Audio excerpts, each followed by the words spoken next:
What is Tonic Solfa? By Miss J. Spencer Kerwin. In my last paper, I said that the questions, what is tonic solfa, is still asked, though the method is 50 years old. It is in fact asked more often than usual just now. This may be because parents have discovered that there is an educational and an uneducational way of teaching most subjects, and begin to suspect that music too can be made more interesting and more intelligible to the learner. It may be that they have heard the children in the London board schools can sing in 3 parts at sight, and wonder why their own children can't do likewise. The schoolmaster has been abroad for some time. The parent is just emerging and taking a look round, and one of the things he wants to know about is tonic solfa. The Parents' Review proposes to give a series of lessons for little folks in the tonic solfa method as a help to mothers and governesses who would like to use it in the home schoolroom but are not within reach of a qualified teacher. These lessons will be graded and can therefore only give a little bit at a time upon the topics of tune and time, add the educational principles upon which system is based. It is my purpose in this paper to give those who may wish to use the lessons a bird's eye view of solfa from the standpoint of the staff notationists, trying to explain to them what the letter notation is, how we represent the two facts, tune and time, why our manner of representing them is simpler and truer than the usual one of lines and spaces and crotchets and quavers, and how the new notation is a key to the old. I shall try to do this as simply as possible, knowing that the musical knowledge of those for whom I write is a very variable quantity. Some are good pianists, perhaps singers as well, able to take up a song or a piece of pianoforte music and hear it as they look at it. The power has come to them somehow, by a sort of instinct, through constant use of the keyboard, and that these can sing at sight goes without saying.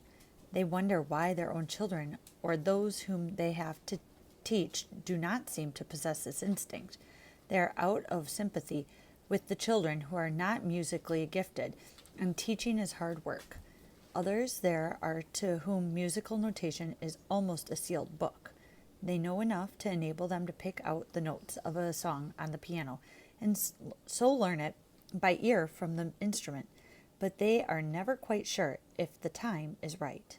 These, if mothers wish that their children should be better taught than they were, if governesses they do not undertake music, forgetting that though instrumental proficiency may not be possible for them, they might acquire the power of sight singing and teach it too. I notice that there is an idea, even among otherwise sensible people, that the staff notation is music, while the letter notation is only tonic solfa. If my readers should have that idea lurking anywhere, will they please put it aside? Music is sound, not ink upon paper. The printed signs, which as you look at them translate themselves in your mind into musical sounds, are the notation of music, just as the alphabet is notation of speech. And those signs which most easily, rapidly, and surely translate themselves into sound, as you look at them, are necessarily the best notation. What we have to do, then, is to ask first, what musical facts does the singer need to keep constantly in mind? And secondly, how can we best picture these facts so as to keep them constantly before him? The musical facts which a singer has to keep in mind are key, including interval, and time. For key, we may substitute the word scale. The scale is a central fact in music, and when we speak of keys, we simply mean the pitch of the scale for the time being.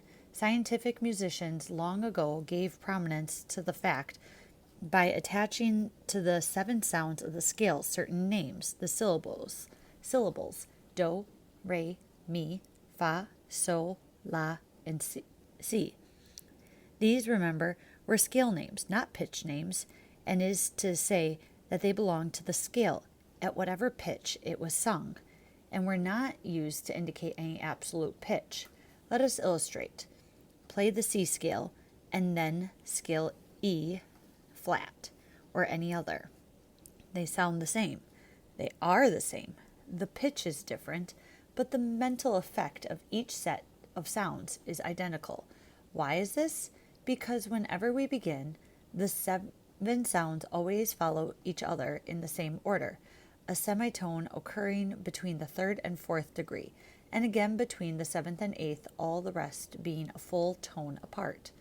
Now place your hand on a slip of paper over the scale on the staff, and striking any sound on the keyboard, call the sound do, and sing the scale from the syllables alone. You have now used the syllables themselves as a musical notation. Once more, write the initials only of these syllables, substituting T for C to avoid two S's. And you have the basis of the tonic solfa notation. Let us look at the picture of the scale according to the staff notation, as it is given in our illustration above, and compare it with the tonic solfa picture which I have at the side. On the staff, all the steps of the scale appear equally distant from each other. There is nothing to indicate the existence of tones and semitones. On the modulator, they are clearly shown. It is from the modulator that the tonic solfa face learns the scales, and as he reads the straight lines of letters D, R, M, F, S, L, T, D, he sees behind it the musical ladder with its little steps between mi and fa, ti and do. But, says somebody, it is quite as easy to remember the place of the semitones on the staff as in the straight line of letters. Oh yes, quite. And if we had nothing to sing but scales from do to do, the staff notation would do nicely. But we want to do more. We want to sing tunes, melodies, and melodies very often take the sounds of the scale out of their scale order and place them in another order, so that just as a few colors in a kaleidoscope form an endless variety of patterns, these few sounds form an endless variety of melodies. This brings us to the subject of interval, and here it is that the staff notation, while admirable for the keyboard, is exceedingly misleading to the singer. It is very important principle in all teaching that one sign should mean just one thing and never any other thing. Ambiguity is a weakness, and ambiguity is the weakness of the staff notation when we try to teach people to sing from it. To realize this fully, one must imagine oneself in the position of a child or a person who does not know the keyboard. For those who read well from the staff do so through their knowledge of the keyboard, which is a kind of modulator to them.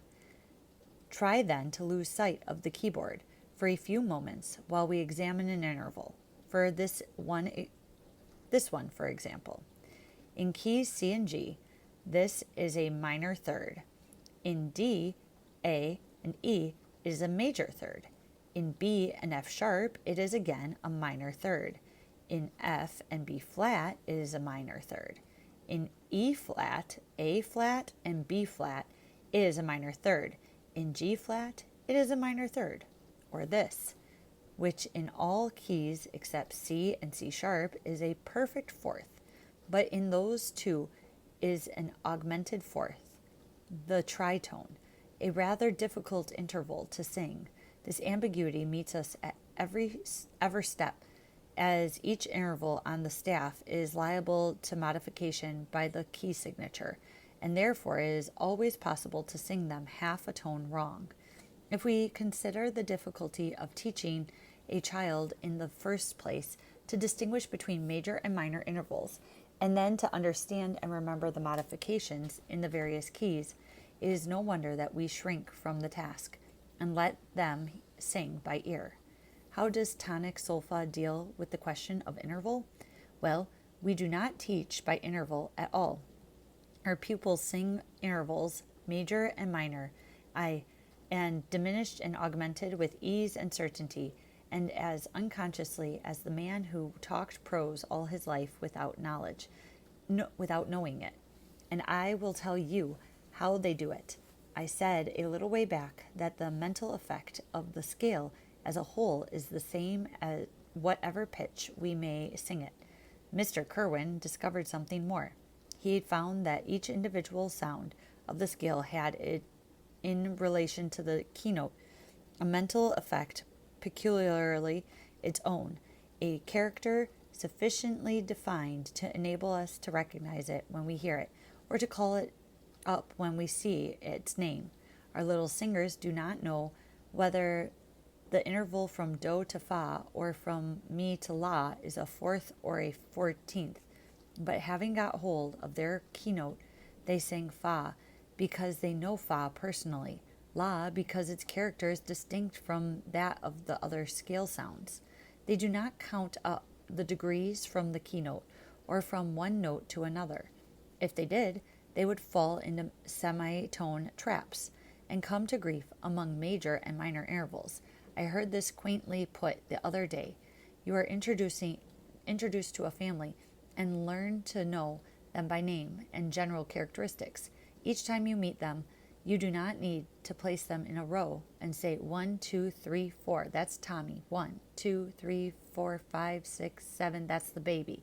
Each member of the scale family is distinguishable by its own individuality, and this theory of mental effect is the secret of the tonic solfa method. What these mental effects of the scale tones are will be explained in the lessons which are to follow. What happens when the music changes key? Change of key, which, as I said before, is only a change in the pitch of the scale, is taught from the modulator. The commonest change of key, as some of my readers will know, is the key of the dominant, the fifth of the original scale becoming the keynote of the new one. This is pictured thus: scale being called the bridge tone. One new scale has to be introduced to complete the new scale. What takes place on the keyboard when we pass from key C to key G? The note F, and the fourth of the old key, is sharpened and becomes the seventh of the new key. This alteration is pictured on the modulator. The fourth of the old skull, fa, is sharpened and called fe, and this new sound becomes the T of the new scale. If the change of key is only for a few bars, the chromatic name is used. If it is for a complete phrase, we pass over to the side column, the bridge tone being indicated by a small letter printed just above and to the right of the note, which starts us in the new key. To illustrate this, I will write the same melody, part of a well-known hymn tune, in two different ways. Chromatic sounds are expressed by changing the vowel. Sharpened sounds taking E as re, fe, se, and flattened sounds abroad a. The notion of time is also pictorial. All music teachers are aware that a pupil may be well up in the arithmetic of music, may know the value of every note and rest, and be able to answer the favorite question of examiners: how many demi-semi-quavers are there in a double-dotted semibreve? A pupil may know all this and yet be exceedingly bad timist.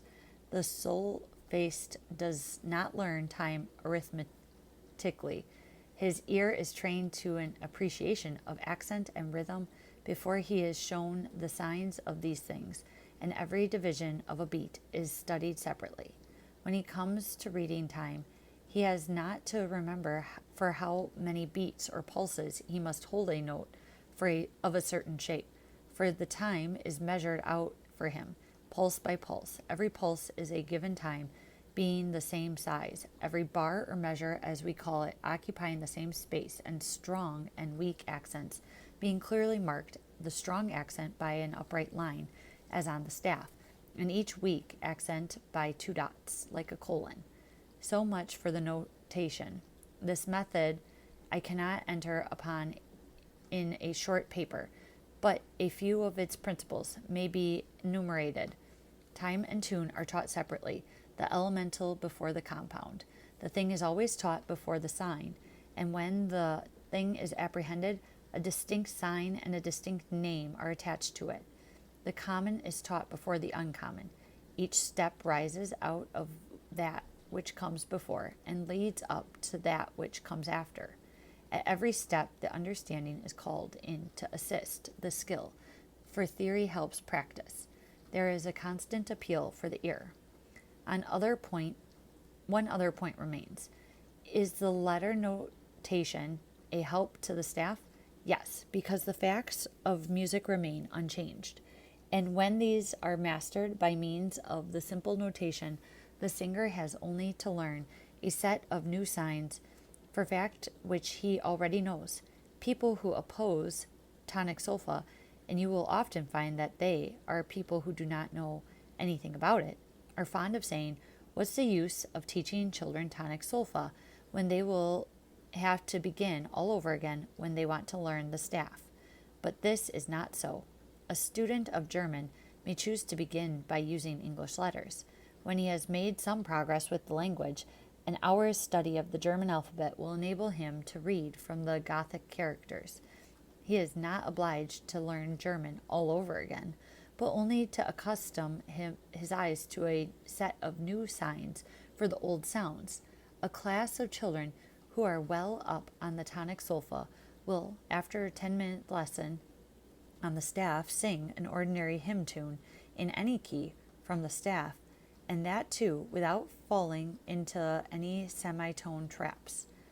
To the tonic solfaist, the intervals on the staff are no longer misleading, because behind them he sees the modulator, and his time names fit the staff as well as his own notation.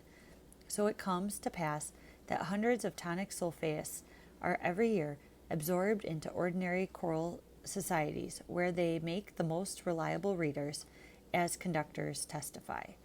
A letter which bears upon this point appeared in the Queen of the 15th inst, and would, I think, interest mothers. It is too long to quote. Typed by Dawn Duran in 2013.